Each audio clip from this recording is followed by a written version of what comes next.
Hi, I'm Sandy here today with a short yoga practice that you can do after your run or the next day to ease any tight spots. So begin by standing on your feet and grounding into the feet.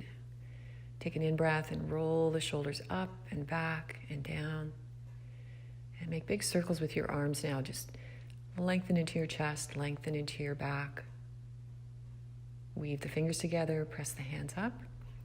Now think of length here, think of extension. So we're going to lift the shoulders as you lift the front ribs, pressing the hips forward, but keeping a little squeeze in your glutes to protect the lower back. And then exhale and come on over into a forward fold. Finding some tight spots there. So give this a little bit of time. Pedal the legs, explore what your body needs.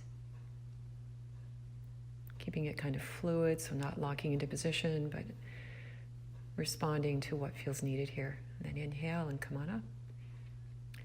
Standing at the front of your mat, we're going to take a big step back with your right foot and make sure the foot lands about hip width apart, so there's some space in between the feet.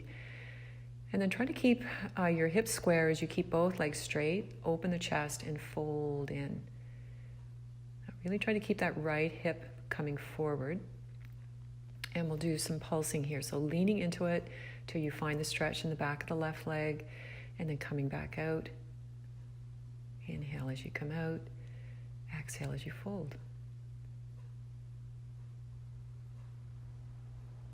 And then we'll take this into Warrior One, modified Warrior One, with your right heel up. So your hips are square.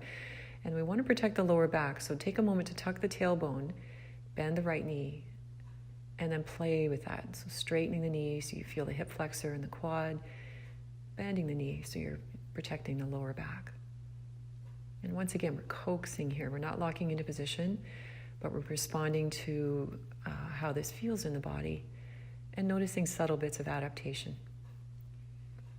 And then take an even bigger step back with that right foot and end up with the toes pointing out, left foot and left knee still straight ahead, and come into extended side angle, extending all the way up the right side of your body, keeping your right shoulder blade tucked into your back.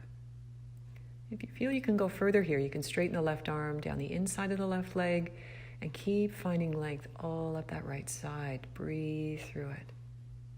Release that. Take a big step back and come into downward facing dog, big upside down V.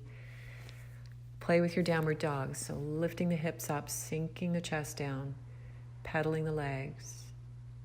Maybe lifting up onto the balls of the feet and lengthening even more into the lower back. And then plant your right foot on the mat and take the toes of the left on the back of the right ankle, pressing the heel a little more to the mat and sway the hips, get into those calves.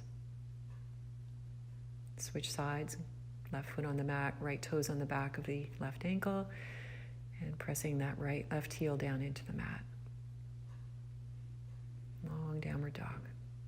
Walk or hop your way up to the front of the mat, and then spend another moment or two getting into the calves and the hamstrings.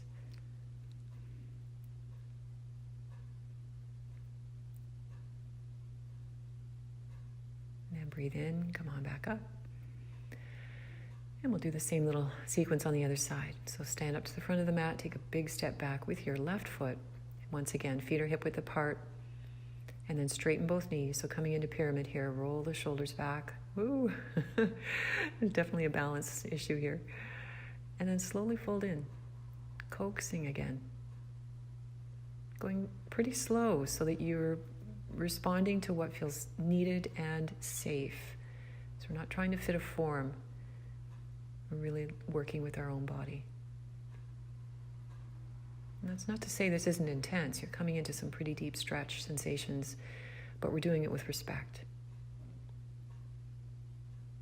And then take another little step back with your left foot and bend your right knee. Make sure that right knee stays aligned with your foot. And once again, play with the orientation of the lower back as you work on opening into the front of the left thigh, the left quad, the left hip flexor. A little bit of pulsing.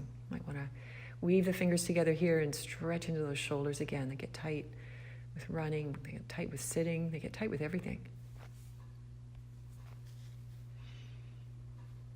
And then release your hands, take another step back with that left foot, and come into extended side angle, keeping a bead on that right knee that is tracking over your right foot. And then lengthen all up the left side. Pull the shoulder blade into your back. Reach with your fingertips, creating a plumb line up the left side. Maybe sliding that right arm down the inside of the right knee or not. Good. Let's release that and lift back into downward dog again. Take a couple more breaths, exploring length into your back body, into your shoulders, your lower back, your legs. Walk or hop forward. Pulse a couple more times. And then inhale and come on back up. And there you are. Thank you for your practice today. Namaste.